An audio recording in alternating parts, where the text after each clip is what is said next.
Hey guys, my name is Georg Stubi, and today I want to tell you a little bit more about how my book, Living from Your Heart, came together.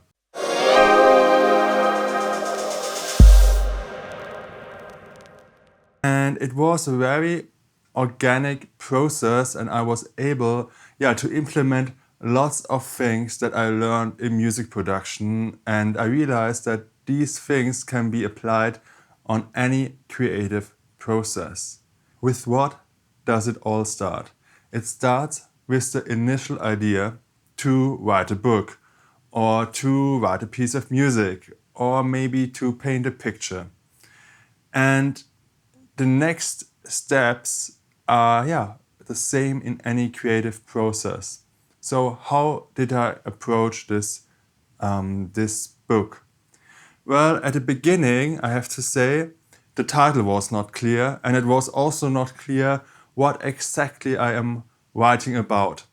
The first idea developed out of writing some blog articles, and I had the idea to write about 10 ideas to enhance creativity.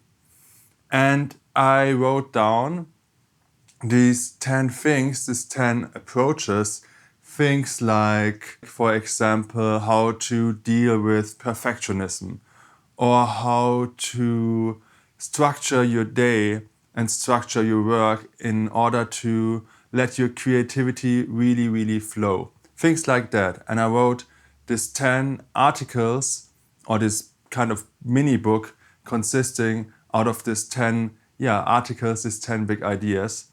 And then I let it sit for a while. I think, I wrote this between October and December 2019, 2 years ago.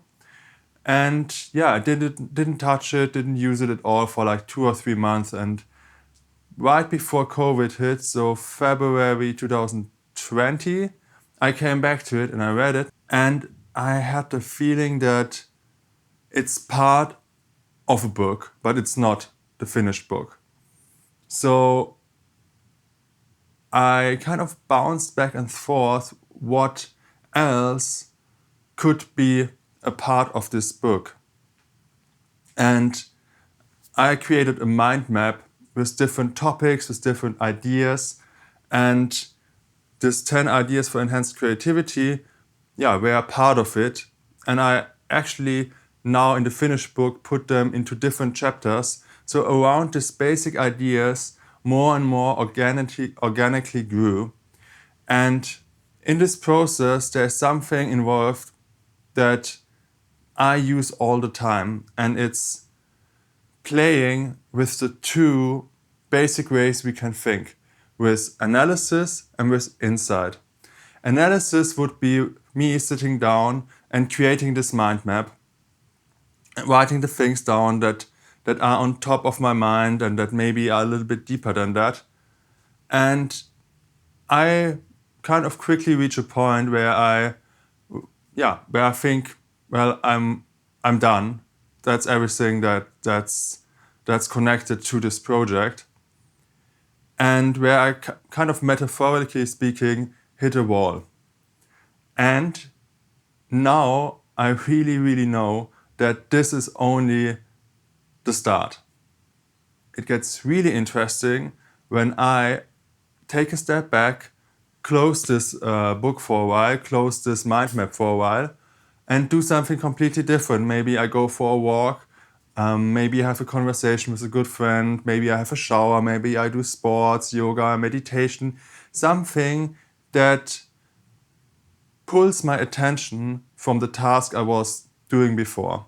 And I witnessed it so many times that exactly in these moments, something new is coming up and I'm getting an idea, like a spark, and hey, this point is missing. Or actually I should connect these two things to one bigger idea and write a chapter about that. And then I'm taking notes on that. I love Trello for this. It's, for me, one of the best project managing apps out there. Very handy, very easy to use, and still with a lot of features and automations and all kind of nerdy stuff that you can add, but that you don't need at the beginning and that is not blocking your flow using it at the beginning. So I'm writing these ideas down in my Trello board for writing in this case, and then I can come back to it and implement it. So it's not only very consciously using these two levels of how we can use our mind, analysis and insight, it's also through that playing with things that are coming from the formless world, that are coming through me, where I'm the hollow bone, how people say, to these ideas. And then impactful project management, getting things done. A close friend of mine, Bob Russo, likes to say, going from woo-woo to do. And I think that's a very funny and wonderful way to put this. Because it needs both. It needs inspiration. It needs to be relaxed and hanging out in a place where this inspiration can actually come to us. We need to unlock the door at least that new things can come to us. We need to be open for it. And then we need to implement it. And we need to put it into practice.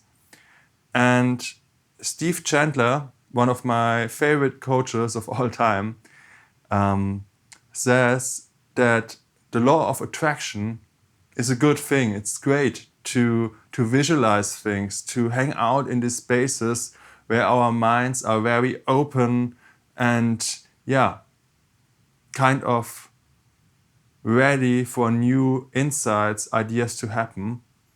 And it's only the first step. The second step is the law of creation. Putting things into practice, doing the things, writing the book, composing the piece of music, painting the picture. And when we develop in utilizing these two worlds and combining them into unity, bringing them into unity, wow, the biggest projects can be done in so much more relaxation, in such a more effortless way of doing. And I will, in another video, show you this Trello board, how I do that, to give you some ideas, some inspiration, how you can use it, or how you can use something similar with the software that you might already be using. And of course, these ideas are all over my book.